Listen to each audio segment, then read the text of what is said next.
Proverbs 19:21. Many are the plans in a person's heart, but it is the Lord's purpose that prevails. Praise the Lord, everybody. As the baby of Bethlehem became the Lamb of Calvary to come back as the King of eternity, BPC Kids Ministry would like to share this joy through a skit based on the story of the three trees. The skit reminds us that God has a beautiful plan for each one of us. As we lower the world's volume, we can listen to His voice more clearly and know His will in our lives. His ways are not our ways, but His ways are always the best. Let's see what more these children have to offer us. सैकड़ों साल पहले एक पहाड़ पे 3 छोटे दरख्त उगने लगे। वो यही सपना देखते रहते थे कि वो बड़े होकर क्या बनेंगे। पहले पेड़ ने कहा, मुझे ऐसी कोई संदूक बनाए जिसमें लोग खजाना रखें, तो सोना, रुपए और कीमती जेवर ऐसी चीजें मेरे में पाई जाएंगी। दूसरे पेड़ ने कहा, मैं एक बड़ा जहाज बनना चाहता हूँ और मैं दुनिया चारों के सैर करूँगा और राजा और महाराजा को अपने से घुमाऊंगा।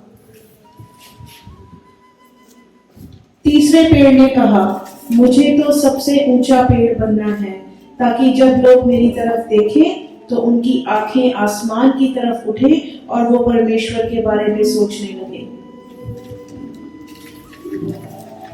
कई साल बीते, ये 3 पेड़ बड़े हुए। एक दिन कोई लकड़ी काटने वाले की नजर उन पर गई और उसने तीनों पेड़ों को काट दिया। This tree is perfect. I shall cut it. This tree is big and strong. I shall cut it. This tree is tall. I shall cut it. Let me take these trees and make a lot of money.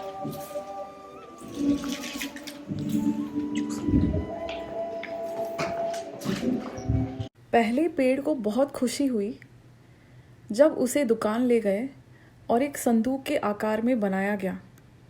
लेकिन वो संदूक जानवरों को घास चराने के लिए बनाई गई और उसे एक चरनी में रखा गया।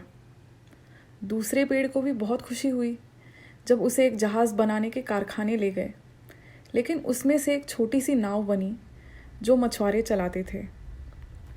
तीसरे पेड़ को तो समझ में ही नहीं आया जब उसमें से सलीब बनाई गई और फिर कारखाने में ही छोड़ दिया गया। कई साल बीते और तीनों पेड़ अपने अपने सपने भूल गए।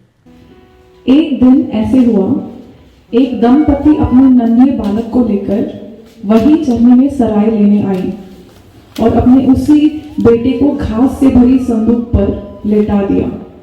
उनके बेटे को देखने दूर दूर से लोग आए और भेंट चढ़ाकर सिजदा करने लगे और फरिश्ते उसकी तमजीद करने लगे। उस पेड़ को तब महसूस हुआ कि अपने ऊपर लेटाया हुआ बालक कोई सामान्य बालक नहीं था, बल्कि एक ऐसा अनमोल दिव्य खजाना था जो ये दुनिया कभी नहीं दे सकती। तभी उसने समझ लिया कि उसके बचपन का सपना उसी दिन पूरा हो गया। और साल बीते कि गलील के समुंदर से थके हुए यात्री एक छोटी सी मछुआरों की नाव में अपने गांव जा रहे थे। अचानक एक बहुत बड़ा तूफान उठा।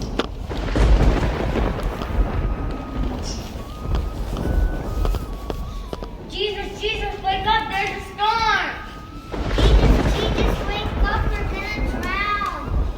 Be still! और उसी समय समुंदर के तूफान थम गया। फिर सब ताज्जुब करने लगे कि ये कौन है जो पानी पर हुक्म चलाता है और आंधी और लहरें भी उसकी बात मानते हैं। उसी वक्त दूसरे पेड़ को समझ में आ गया कि वो अपने अंदर पूरी दुनिया का खालिक और राजाओं के राजा को लेकर चल रहा था। यूं उसका सपना भी पूरा हो गया। फिर किसी दिन तीसरे पेड़ को नहीं समझा कि उसे कारखाने से बाहर निकालकर क्यों दिया जा रहा है और उस पर किसी शख्स के हाथ और पैरों को क्यों खीलों से ठुकराया जा रहा है। मेरे बाप, इनको माफ कर, ये नहीं जानते ये क्या कर रहे हैं। और उसी वक्त उस शख्स ने अपनी रूह परमेश्वर के हाथों में सौंप दी। उसी शाम को उसे सलीब से उतरवाया और एक कब्र में रखा गया। यशाया 53 वर्स 5, परंतु वह हमारे अपराधों के कारण घायल किया गया, वह हमारे अधर्म के कामों के हेतु कुचला गया, हमारी ही शांति के लिए उस पर ताड़ना पड़ी और उसके कोड़े खाने से हम चंगे हुए। आमीन। 3 दिन बाद फसह के पर्व के एतवार को सवेरा होते ही धरती कांप उठी और परमेश्वर की मोहब्बत पूरे जग में जाहिर हुई। राह अति जिंदगी नए हाँ। यूं तीनों पेड़ों के सपने पूरे हो गए, उस तरह से नहीं जैसे वो सोचते थे, पर उस तरह से जैसे परमेश्वर की योजना उनके लिए थी। इस बड़े दिन के अवसर पर हम भी हमारे स्वर्गीय बाप की मर्जी से चले और उसकी बादशाहत का हिस्सा बने।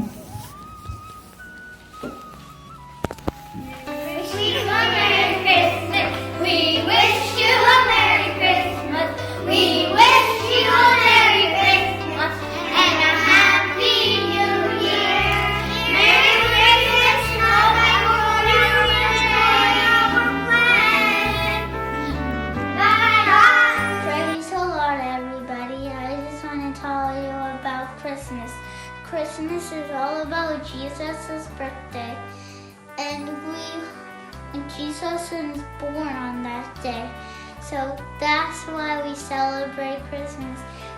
Merry Christmas to all of you. We wish you a Merry Christmas. We wish you a Merry Christmas.